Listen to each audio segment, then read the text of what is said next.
알아두면 유식해지는 경제학 지식 아유경지. 전후 최초이자 마지막 선진국 대한민국 지위와 논란. 2024년 1월 UN 경제사회처가 발간하는 세계 경제 현황 및 전망 WESP 보고서에서 대한민국의 분류가 개발도상국에서 선진국으로 완전히 변경되었다.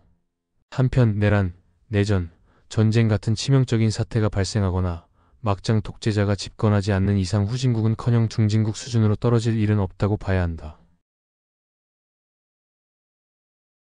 9. 마지막 선진국 여부. 인터넷에서 많이 보이는 주장 중 하나로 대한민국은 선진국 막차를 탄 나라이며 이후 개발도상국이 선진국으로 진입하는 것은 매우 어려워졌다는 주장이다. 결론적으로 말하자면 한국과 비슷한 즈음 혹은 그 뒤에 선진국이 된 나라가 적기는 해서 아주 틀린 얘기는 아니지만 문자 그대로 한국이 마지막인 것은 아니다. 한국과 비슷한 시기에 선진국에 진입한 국가로는 아시아의 4마리 용인 한국, 대만, 싱가포르, 홍콩을 들 수 있다. 다만 이들은 한국에 비하면 경제 발전에 좀 더 유리한 위치에 있었다. 그런 상황을 보면 인력만 있고 그동안 있던 인프라도 전쟁으로 다 소멸된 한국에 비하면 유리했다. 특히 싱가포르, 홍콩은 도시국가 정도의 규모로 대체로 이런 소규모 경제 권역은 경제 선진화가 좀 더 유리하기 때문에 대만이 그나마 한국과 비슷한 예라고 할 수 있다. 2010년대 중후반에는 체코, 슬로바키아, 발트 3국, 슬로베니아, 크로아티아 등 일부 동유럽 국가들을 선진국으로 보는 시각이 어느 정도 있다. 일단 대체로 여러 국제기관에서도 지표상 이들을 한국 이후의 선진국으로서 분류한다. 이는 EU 가입 이후 영국, 독일, 프랑스, 오스트리아, 스웨덴, 핀란드, 네덜란드, 이탈리아, 스페인 등 서유럽 국가들이 지원한 덕이 크다. 물론 모든 동유럽 국가들이 이런 혜택을 본 것은 아니며 대표적으로 우크라이나, 코소보, 몰도바, 벨라루스, 알바니아 등은 여전히 개발도상국에 머물러 있다. 그중 몰도바는 유럽에서 1인당 GDP가 낮은 국가로서 가장 경제적으로 낙후된 나라에 속하고 심지어 독립 초반 10여 년간은 유럽 국가인데도 1인당 GDP가 아프리카 빈국들과 비슷한 수준이었을 정도의 빈곤국이었다. 이들 국가는 동유럽 내에 어느 정도 기반이 있지만 서유럽 국가들에 비해 소득이 많이 낮기 때문에 이들은 저임금 생산 기지로의 역할 외에는 하지 못하는 문제점이 존재한다. 이들 국가들 중에는 체코, 슬로베니아처럼 나름 튼실한 경제 구조와 공업 기반을 다져놓은 덕에 상대적으로 순조로운 체제 전환을 한 국가가 있기도 하고 발트 3국처럼 초인플레이션으로 대표되는 경제난을 혹독하게 경험한 국가들도 있다. 그리고 아프리카 국가들 중 적도 기니는 2000년대 후반에서 2010년대 후반에는 석유 수출 덕분에 아프리카 국가이면서도 1인당 GDP가 선진국 말단 수준에 다다를 정도였기에 중진국 함정에서 벗어날 뻔했으나 그 부를 거의 모두 대통령 일가와 고위층이 독점하는 착취적인 경제 구조가 유지되었고 유가 하락으로 인해 1인당 GDP가 감소하면서 중진국 함정을 끝내 벗어나지 못했다. 2024년 IMF 통계치에서는 1인당 GDP가 최전성기였던 2008년 수치의 3분의 1 수준으로 감소함은 물론 세계 평균의 절반도 넘기지 못하면서 이제 중진국 체면 치레를 하는 것조차 불가능해졌다. 중진국 함정에서도 보듯 중진국은 원래 선진국에 진입하기가 매우 어렵다. 또한 1980년대 들어서는 공산권이 붕괴되고 특히 중국이 개방됨에 따라 세계의 제조업을 빨아들이면서 다른 중진국의 성장을 억제하고 있다. 한국은 특히나 중국의 영향을 더 크게 받을 수밖에 없는 위치이므로 한국의 역사적 타이밍의 한정에서 말한다면 분명 막차라고 할 수 있다. 한국의 성장이 1960년대에서 1970년대가 아닌 중국 개방 이후였다면 지금처럼 선진국이 되었으리라고 장담하기는 어렵다. 그나마 인구가 적은 국가들은 아직 선진국에 진입할 여지가 조금이나마 있지만 제조업을 양성해야 하는 국가들에게는 그 길이 매우 좁아졌다. 한국도 자국의 제조업을 1960년대에서 1970년대부터 계속 키워온 결과 2000년대에서 2010년대에 들어서야 세계적으로 인정받았다. 백수십 년 전 근대화 초창기 시절 선진국들도 제조업에 걸린 시간이 길었음은 말할 것도 없다. 또한 가장 큰 문제는 기존의 제조업을 차지하던 선진국들의 텃세와 압력인데 대체로 선진국 기업들의 하청 생산을 하던 개도국이 스스로 제조업을 키우려고 하면 선진국의 기업들이 압력을 넣는 경우가 많았다. 개도국 대부분이 경제적으로 넉넉하지 못하거나 특정 부족 집단에게만 이득을 주는 독재 정권이거나 혹은 개발 독재와 거리가 먼 경우 이런 제한을 거절하기가 힘들다.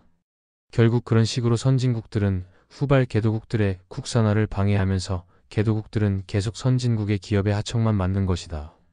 멀리 갈 것도 없이 한국 역시 중공업을 국산화하는 과정에서 미국, 일본, 서유럽 등지 국가들이 압력을 넣거나 투자금을 빼버리는 경우가 많았다. 한국이 선진국의 막차인 것은 아니지만 인구가 꽤 많은 국가이며 국력, 기술력, 국방력, 경제력, 제조업, 소프트파워 등을 갖춘 지역 강국 이상의 국가이면서 동시에 선진국인 국가로 한정하면 막차라고 볼 수 있다.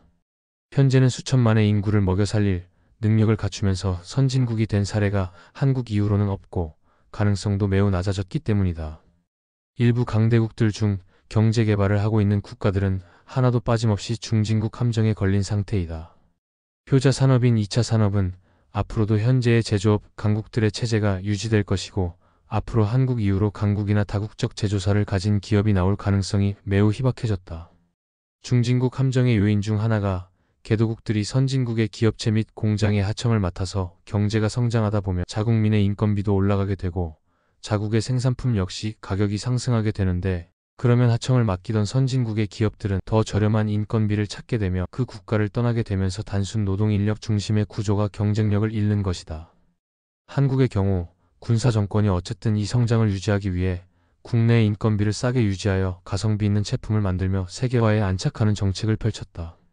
이렇게 되면 노동자들을 싼 임금으로 운영할 수밖에 없지만 한국의 군사정권은 그 적은 임금으로 국민들이 먹고 살 수 있도록 물가 관리, 해외 자본의 침투 방어, 식료품 및 생필품을 국가에서 철저하게 개입하며 제한했다.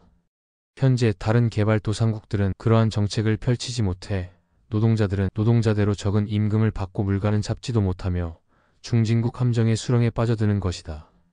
이런 극단적인 폐쇄적인 정책을 펼치면서 선진국에 진입한 한국도 그 기간이 박정희 정부의 60년대를 시작으로 쳐도 50년에서 60년가량 걸린 끝에 세계적인 선진 강국으로 취급받은 것인데 다른 개도국들은 21세기에 이런 폐쇄적인 정책을 펼치기가 매우 어렵다. 자동차 산업의 경우 한국산 자동차들이 2020년대 현재 세계 도요타 그룹, 폭스바겐 그룹에 이어 3위 판매량에 오르는 수준에 도달할 때까지 수많은 미국차, 일본차 브랜드 GM, 포드, 닛산, 혼다, 미츠비시, 스바루 등을 누르고 올라간 것이다. 누군가 제조업이 강해지는 만큼 누군가는 내려가야 하므로 이미 기존 선진국들의 후발주자에 대한 제조업 발전 견제가 매우 심한 것이다.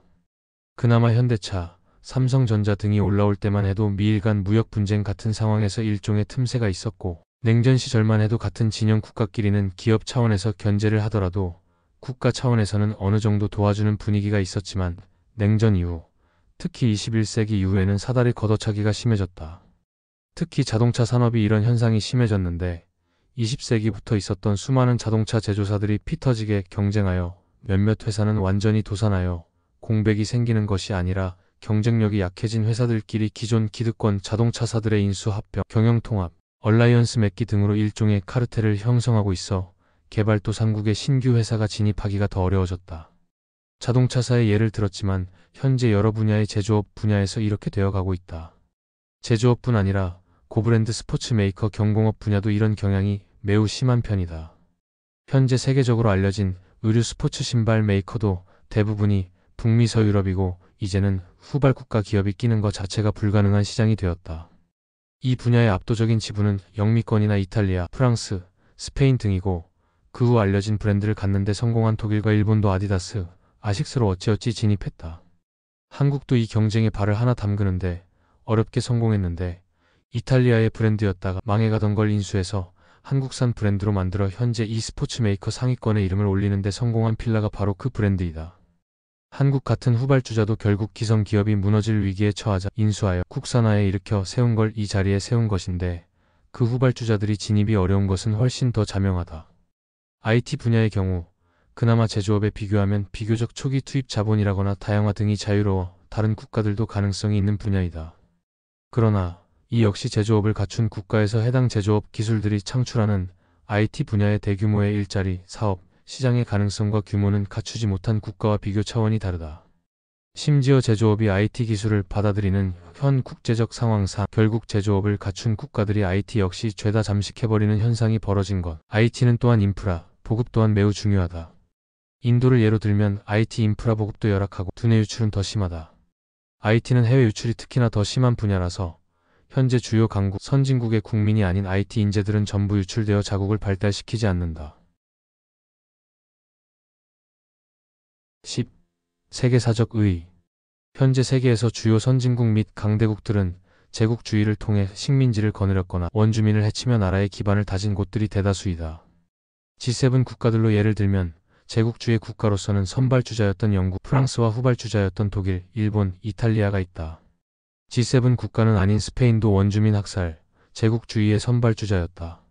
선진국은 아니지만 강대국인 중국, 러시아도 타민족 침략, 학살을 수없이 저지르며 국력을 키워온 것은 의심의 여지가 없다. 이들 국가들은 기존 국가를 무너뜨리고 그 역량을 착취하여 국력을 크게 신장시켰다. 약간 다른 케이스로 국가의 역량 자체는 이주민들이 직접 이룩한 것이지만 국가 형성 자체가 원주민의 땅과 자원을 빼앗아 이룩해낸 사례도 있다. 미국, 캐나다, 뉴질랜드, 호주 등이 그러하다. 이렇듯 GDP 규모 탑 15 안에 드는 주요 선진국들은 거의 모두 18에서 19세기의 근대화를 통해 제국주의에 기초한 독점자본주의로 식민지를 착취하여 선진화를 달성한 국가들이었다. 선진국으로서 식민 지배 및 제국주의의 피해를 받았지만 다른 나라에 피해를 주지 않고 일어선 나라는 대한민국, 대만, 핀란드, 아일랜드, 싱가포르, 키프로스, 아이슬란드 정도이다. 그리고 지역 강국 이상으로 진입한 경우는 한국이 유일무이하며 인구 및 경제력, 국력, 군사력 등으로 보아도 강대국의 최소에 준하는 수준의 상당한 강국으로 올라섰다. 특히 아일랜드와 핀란드는 각각 영국, 러시아의 극심한 식민 지배와 수탈을 겪다가 간신히 독립했지만 그 직후 아일랜드 내전이나 핀란드 내전처럼 독립운동을 했던 동포들이 서로 의견이 갈려 동족끼리 죽고 죽이는 내전을 겪은 것으로도 유명하다. 이들은 자기들을 끔찍하게 탄압한 영국과 소련이 너무 싫은 관계로 세계대전 당시 독일에게 기울 정도였다. 제국주의 피해국 가운데 아직 선진국에 이르지는 못했으나 GDP 규모 탑 20 안에 들면서 지역 강국 지위에 오른 국가로는 아예 강대국에 등극한 중국과 인도 외에도 브라질, 멕시코, 인도네시아, 사우디아라비아를 예로 들 수 있다. 이 국가들은 사우디아라비아를 제외하면 인구가 억 단위라는 점에서 종합적인 경제력 및 국력은 강하나 너무 많은 인구를 부양하지는 못하고 있다. 여기에 더해 한국은 20세기에 진입했을 때 상황이 최빈국 수준으로 매우 열악했다. 구한말의 혼란, 일제 식민지 착취, 6.25 전쟁 탓에 일제강점기에 구축된 사회기관망이 많이 훼손되었기 때문이다. 즉, 경제력 대비 높은 교육 수준을 갖춘 인력 외에는 아무것도 없던 나라였던 셈이다.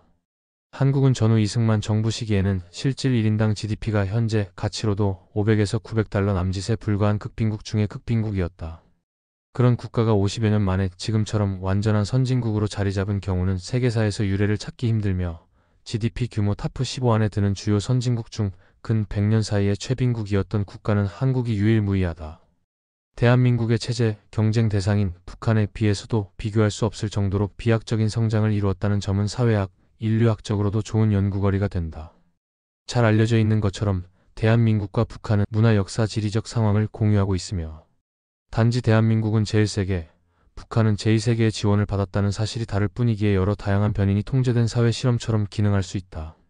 제1세계보다 제2세계가 경제적으로 열악했다는 점은 감안해야 하지만 현재 대한민국과 북한의 차이는 제1세계, 제2세계의 차이보다도 막대하다는 점은 역사 지리와 가치 기존에 결정된 요소, 외부 지원과 같은 외력과 별개로 개별 국가의 경영에 따라 결과가 확연히 다르게 나타날 수 있음을 보여주는 사례라고 할 수 있다. 11. 선진국 이탈 가능성. 몇몇 자국 혐오자들은 저출산, 고령화의 늪에 빠진 한국이 끝내 선진국에서 물러나고 쇠락할 것이라는 비관적인 전망을 내세우기도 한다. 하지만 이것은 인구 이퀄 경제라는 단순한 방정식에 따른 착각이며 인구 통계의 복잡성과 변동성을 무시하고 운명론적으로 접근하고 해석한 것에서 비롯된 오류이다.